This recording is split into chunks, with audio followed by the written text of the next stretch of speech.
Donald Trump نے ایران اور امریکہ کے درمیان ہونے والے تاریخی معاہدے کو دنیا کے لیے بڑی کامیابی قرار دیتے ہوئے کہا ہے کہ اس اہم ترین ڈیل کو ممکن بنانے میں پاکستان کا بڑا ہاتھ ہے اور قطر نے بھی کلیدی کردار ادا کیا ہے۔ وفاقی کابینہ میں رد و بدل کے حوالے سے مسلم لیگ نون کی اعلیٰ قیادت کے درمیان اس وقت مشاورت کا عمل جاری ہے۔ پیپلز پارٹی نے گلگت بلتستان میں حکومت سازی کے لیے پاکستان تحریک انصاف اور مجلس وحدت المسلمین سے رابطہ کیا ہے۔ دس is very strange. Pakistan Tehreek Insaf جناب حکومت سے بھی مذاکرات کرنے کے لیے وہ تیار ہو گئی ہے۔ وزیر پیٹرولیم علی پرویز ملک نے کہا ہے کہ پیٹرولیم مصنوعات کی قیمتوں میں کمی سے متعلق اچھی خبر وہ آئے گی۔ پیٹرولیم مصنوعات کی قیمتوں میں اضافے سے عوام کا بجٹ متاثر ہوا۔ وعدہ ہے اور وزیر اعظم کی ہدایت بھی ہے کہ جس حد تک ممکن ہوا قیمتیں کم کریں گے۔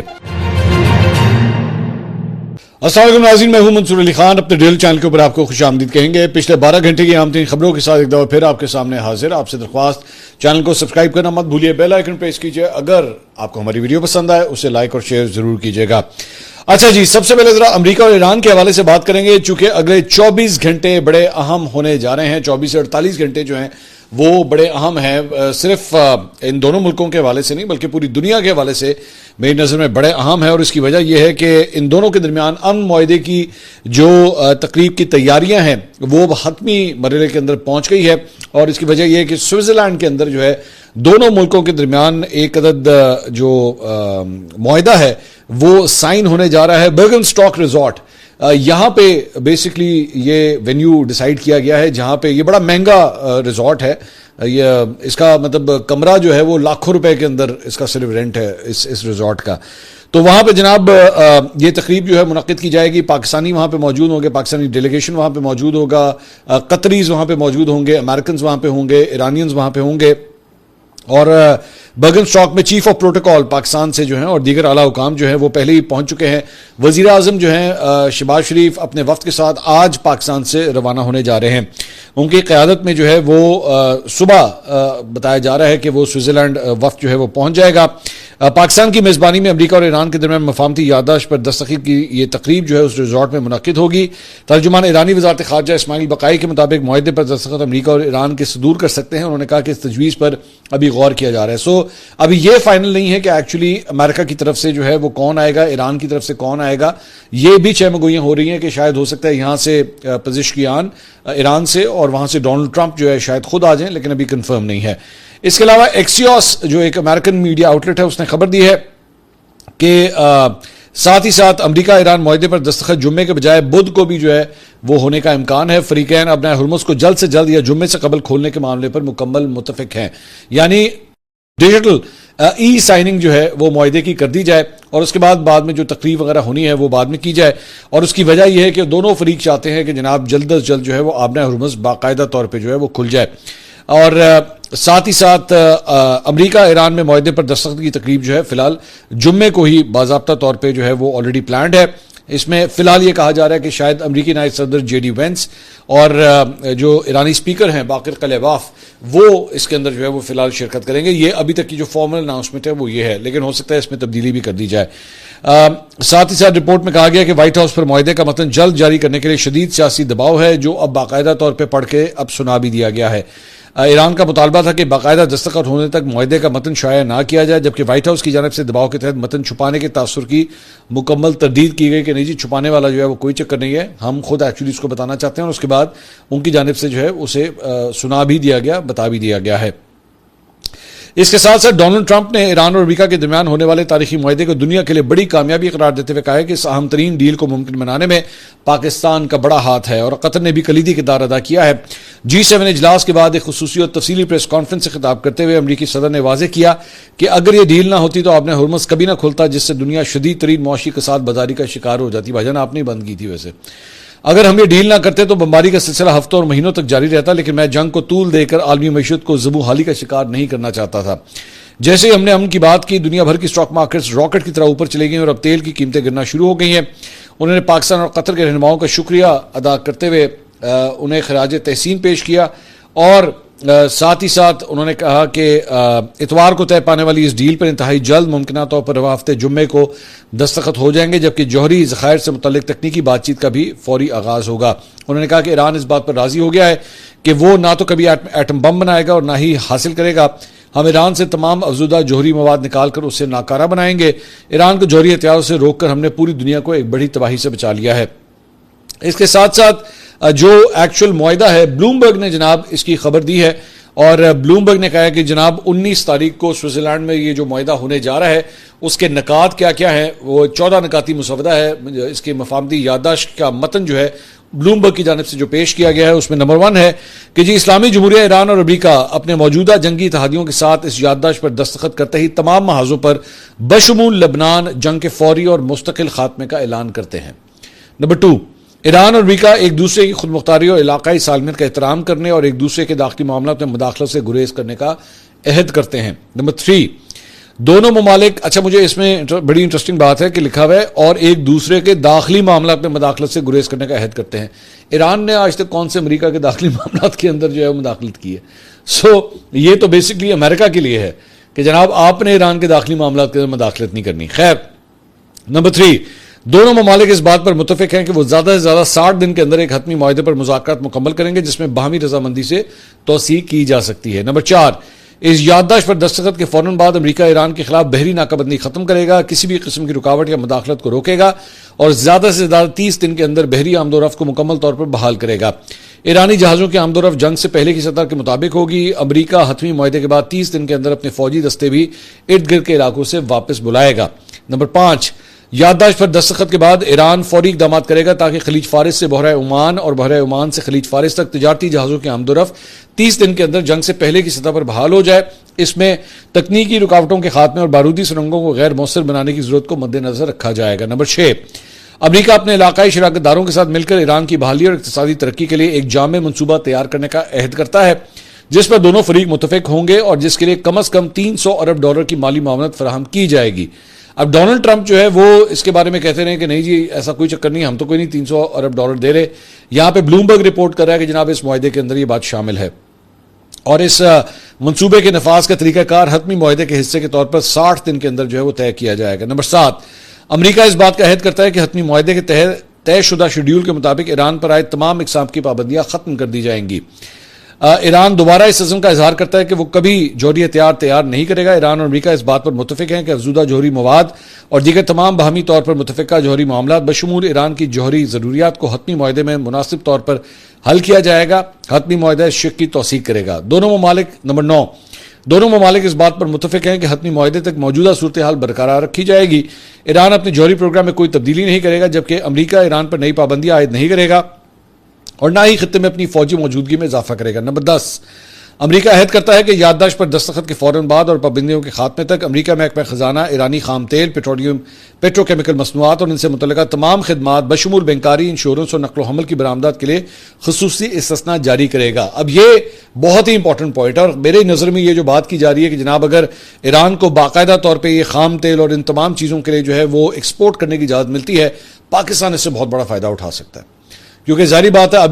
ابھی جو بھی ایون تیل کی سمگلنگ بھی ہوتی ہے پاکستان کے اندر ایران سے، لیکن اگر باقاعدہ طور پہ یہ لائنز اگر کھل جائیں، ایک تو سمگلنگ بند ہوگی اور دوسری بات یہ کہ پاکستان جو ہے وہ اس کو بہت سستا تیل جو ہے وہ کراس دا بارڈر سے مل سکتا ہے۔ اس کے علاوہ امریکہ اس بات کا عہد کرتا ہے کہ حتمی معاہدے کی جانب مذاکرات میں پیش رفت کے ساتھ ایران کے منجمد یا محدود فنڈز اور اثاثے جاری کر دیے جائیں گے اور وہ مکمل طور پر دستیاب ہوں گے۔ یہ فنڈز خواہ مرکزی اکاؤنٹ میں ہو یا منتقل کیے گئے ہوں، اسلامی جمہوریہ ایران کے مرکزی بینک کی جانب سے مقرر کردہ حتمی مستفید کنندگان کو ادائیگی کے لیے استعمال کیے جا سکیں گے اور مکمل طور پر قابل استعمال ہوں گے۔ امریکہ اس مقصد کے لیے تمام ضروری اجازت نامے اور لائسنس جاری کرے گا۔ ایران اور امریکہ اس بات پر متفق ہیں کہ ایک ایسا طریقہ کار قائم کیا جائے گا جو حتمی معاہدے کے کامیاب نفاذ اور مستقبل میں اس کی پابندی کی نگرانی کرے گا۔ نمبر 13،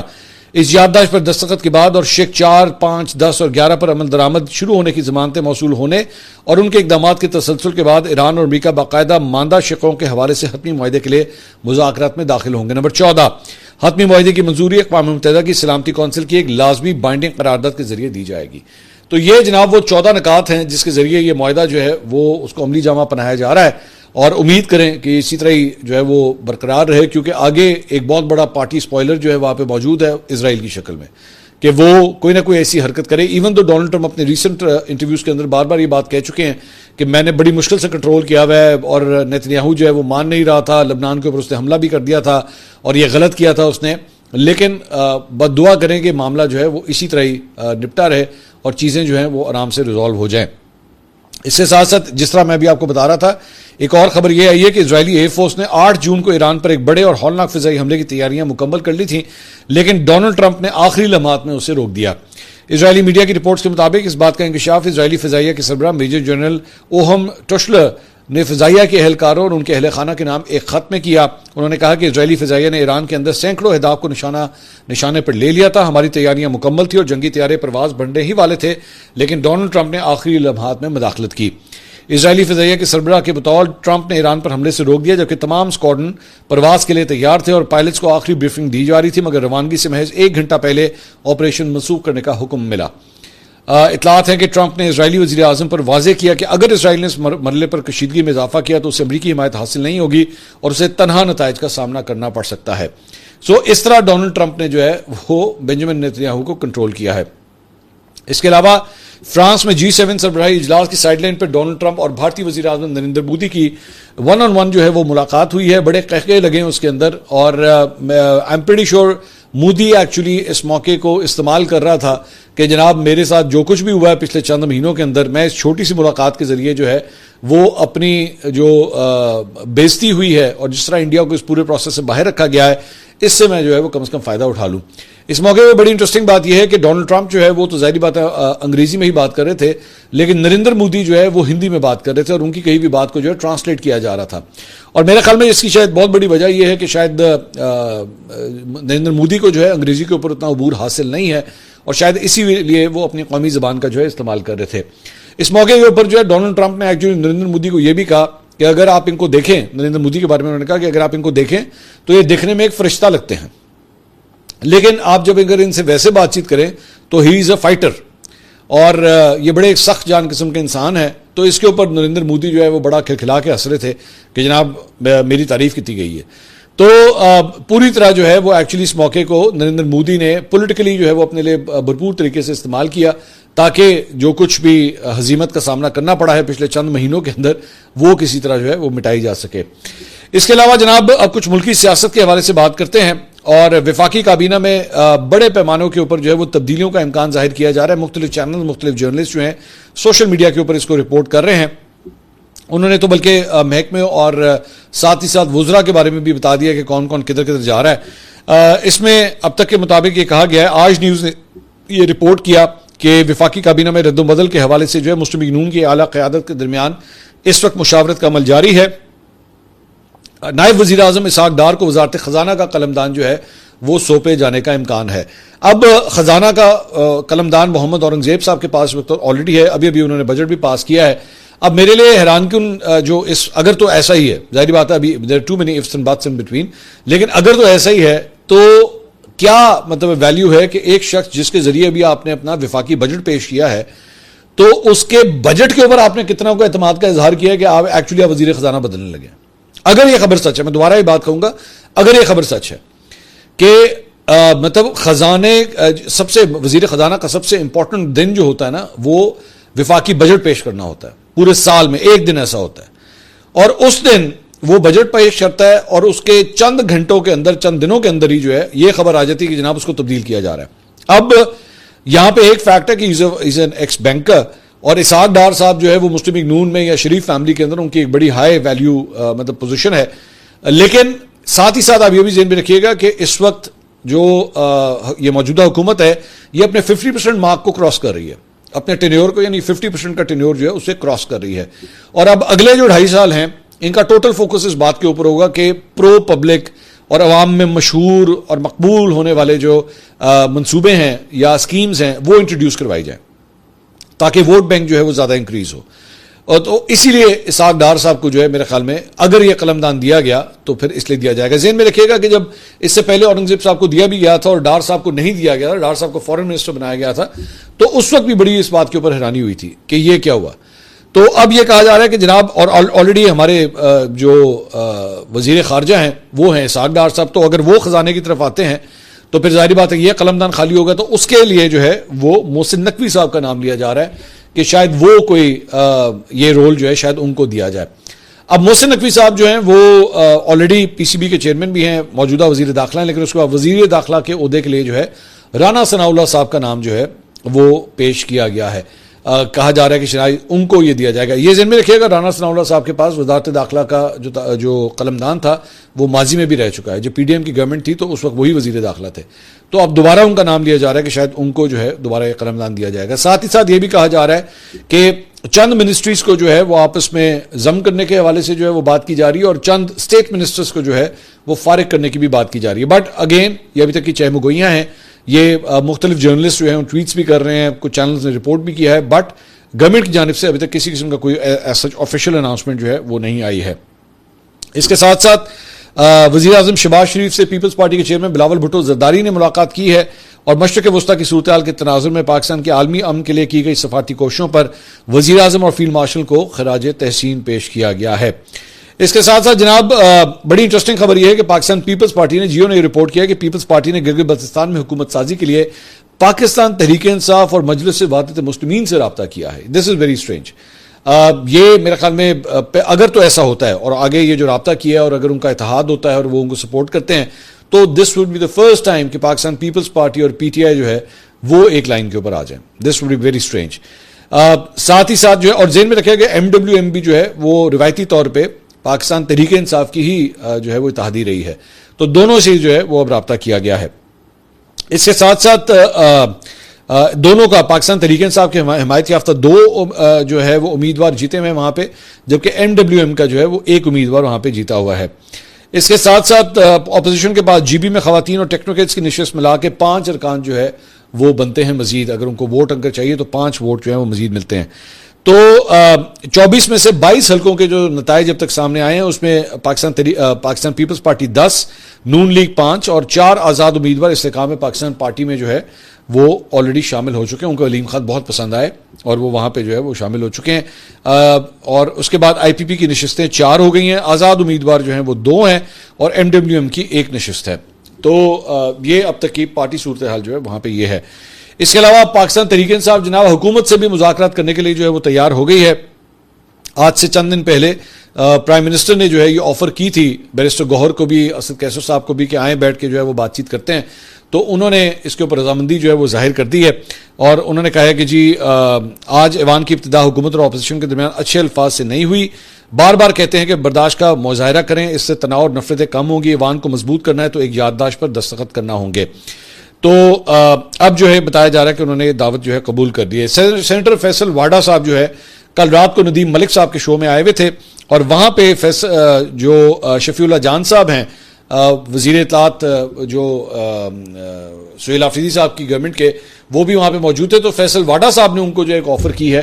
کہ اگر آپ بجٹ پاس کر دیتے ہیں کے پی کا تو پھر ہم آپ کی ملاقات جو ہے عمران خان صاحب سے کروا دیں گے. انہوں نے کہا کہ اگر مجھے پیر بھی پڑنے پڑے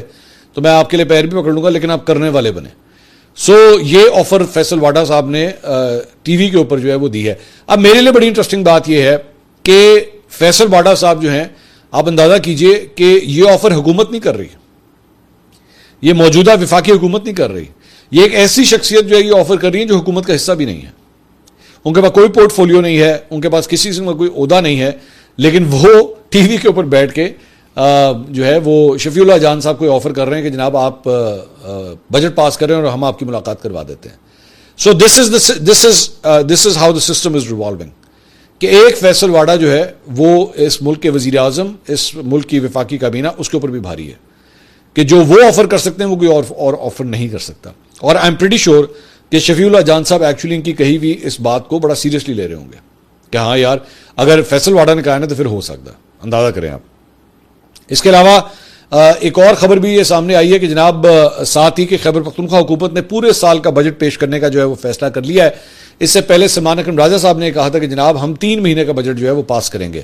اور اس کے بعد ہم یہ دیکھیں گے کہ جناب ہماری ملاقات جو ہے وہ کروائی جاتی ہے نہیں کروائی جاتی. لیکن اب یہ خبر آ رہی ہے کہ جناب پورے سال کا جو ہے وہ بجٹ پیش کیا جائے گا, کیونکہ 3 ماہ کا بجٹ جو ہے وہ پیش کیا نہیں جا سکتا, اس میں کوئی قانونی سکون ہے. شوکت یوسف زئی صاحب انہوں نے بیسکلی یہ بات کہی ہے, جو کہ پاکستان تحریک انصاف خیبر پختونخوا کے ترجمان ہیں. تو انہوں نے یہ بات کی ہے کہ جناب پورے سال کا بجٹ جو ہے وہ پیش کیا جائے گا.